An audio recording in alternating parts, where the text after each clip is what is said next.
பாமக தலைவர் மருத்துவர் அன்புமணி ராமதாஸ் அவர்கள் அறிக்கை ஒன்றை வெளியிட்டிருக்கிறார். 90 மில்லி மது விற்க திட்டமிடப்பட்டிருப்பதாக கண்டனமும் தெரிவித்திருக்கிறார். அவரிடமே இது பற்றி கேட்கலாம். ஐயா வணக்கம். தற்பொழுது இந்த 90 மில்லி மது விற்க திட்டம் என ஒரு அறிக்கையை வெளியிட்டிருக்கீங்க, உங்களுடைய பார்வை?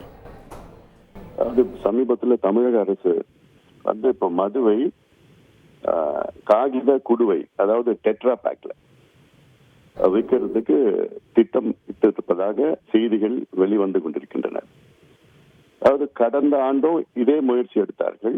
அப்பொழுது இவர்கள் சொன்ன காரணம், மது வந்து இப்போ புட்டியில், அதாவது பாட்டில கிடைக்கிறது, அதை பயன்படுத்தி அங்கங்கே வீசிக்கொண்டு அதனால சுற்றுச்சூழலுக்கு கேடு, அதனால அந்த உடைந்த புட்டிகளால் விலங்குகளுக்கு கேடாக இருக்கின்ற காரணத்தால நாங்க வந்து அதை அந்த டெட்ரா பேக்கில் விற்கிறது திட்டமிட்டு இருக்கிறோம்னு அப்போ அமைச்சர் வந்து முத்துசாமி அவர்கள் வெளியிட்டார். ஒரு செய்தி வெளியிட்ட நேரத்துல கடுமையாக நாங்க எதிர்த்தோம். பாட்டாளி கட்சி நாங்களாம் கடுமையா எதிர்த்த காரணத்தால அதை அந்த கைவிட்டுட்டாங்க, அந்த கொண்டு வரத. இப்போ தமிழக அரசு வந்து இந்த திட்டம் மீண்டும் எடுத்து கொண்டு வர திட்டமிட்டு இருக்காங்க. இப்ப சொல்ற காரணம் வந்து கள்ளச்சாராயம் தடுக்கணும்னா மதுவை வந்து டெட்ரா பேக்ல, அதாவது ஒரு புட்டியில இப்போ வந்து 180 மில்லி மது டாஸ்மாக் கடையில விற்கிறாங்க. அதை வந்து டெட்ரா பேக்ல 90 மில்லிக்கு வித்தாங்கன்னா அது வந்து விலையும் குறையும், அளவும் குறையும்.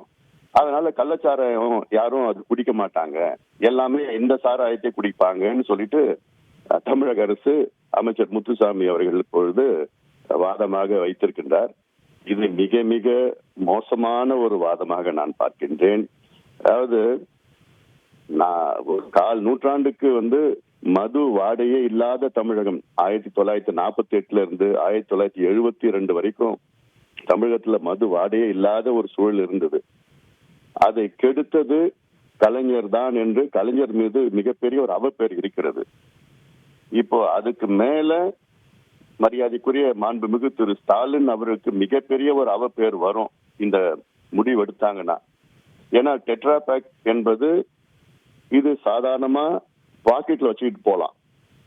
அதுவும் 90 ml டெட்ரா பேக்னா பாக்கெட்ல வச்சுக்கிட்டு பள்ளிக்கூடம் போலாம், கல்லூரிக்கு போலாம், பஸ்ல போலாம், சினிமா தியேட்டருக்கு எடுத்துட்டு போலாம், எங்க வேணா போலாம்.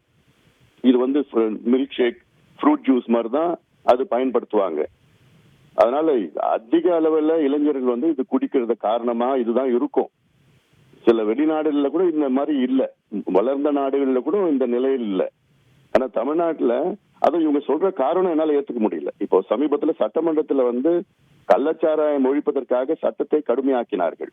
ஆயுள் தண்டனை கொடுப்போம், அப்புறம் 10 லட்சம் அபராதம் கொடுப்போம்லாம் சொன்னாங்க.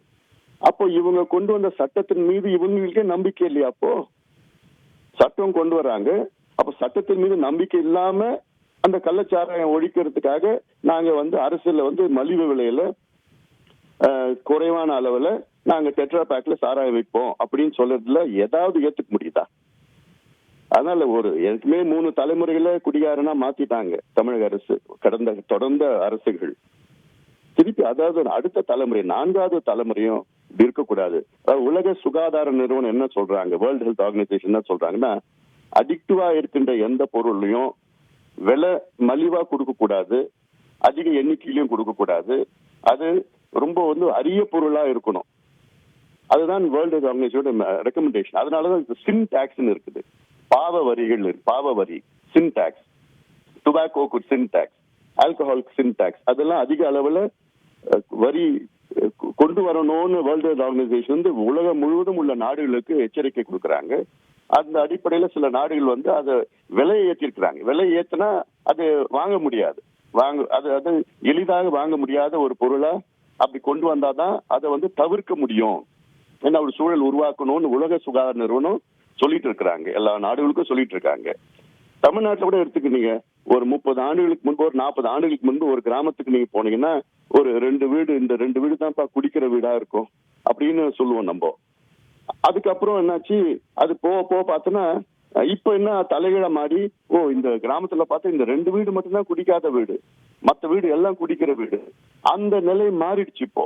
அதே போலதான் இந்த டெட்ரா பேக்ல இப்ப நீங்க அரசு கொண்டு வந்தாங்கன்னா இது வந்து ஏதோ ஒரு குளிர் பானம், கூல் ட்ரிங்க் மாதிரி தான் அந்த மனநிலை வந்துடும், இப்ப இருக்கிற இளைஞர்களுக்கு வந்துடும். அதனால தயவு செய்து நான் கேட்டுக்கிறது, தமிழக அரசை கேட்டுக்கிறது, இது கொண்டு வராதீங்க. இது மிகப்பெரிய ஒரு ஆபத்துல முடியும். ஏன்னா வரும் காலம் மாண்புமிகு முதலமைச்சர் ஸ்டாலின் அவர்களுடைய சாதனைகளை பற்றி பேசுகின்ற நேரத்துல என்ன முதன்மை சாதனை என்ன பேசுவாங்க? முதலமைச்சர் ஸ்டாலின் காலத்துல மது வந்து டெட்ரா பேக்ல கொண்டு வந்தாங்க, இதுதான் முதன்மை சாதனையா மக்கள் வரும் காலத்துல பேசுவாங்க. அப்படி இது சாதனையா நான் பார்க்கல, வேதனையா நான் பார்க்கிறேன் நானு. அதனால முதலமைச்சர் அவர்களும் சரி, துறை அமைச்சரும் சரி, இந்த முடிவை தவிர்க்க வேண்டும். அதை தவிர்க்க அத்தனை நடவடிக்கை எடுக்கணும். மதுவை விற்பனையை குறையுங்க. கள்ளச்சாராயத்தை ஒழிக்கிறதுக்கு எவ்வளவு வழிகள் இருக்கு, எங்ககிட்டயும் ஆலோசனை கேளுங்க. நிச்சயமா கள்ளச்சாராயத்தை எளிதாக ஒழிக்கலாம். அதே போன்ற அரசு விற்கிற மதுவை படிப்படியா குறைங்க. நான் ஒரே நாளில் மூடுன்னு சொல்லல, ஏன்னா அந்த அளவுக்கு இப்போ தமிழ்நாட்டுடைய இளைஞர்கள் வந்து மது இல்லாத இருக்க முடியாத ஒரு சூழலை இவங்க கொண்டு வந்துட்டாங்க. அதாவது அரசுக்கு மது விற்பனையால வருமானம் பாத்தீங்கன்னா நீங்க ஒரு 55,000 கோடி சொல்லலாம்.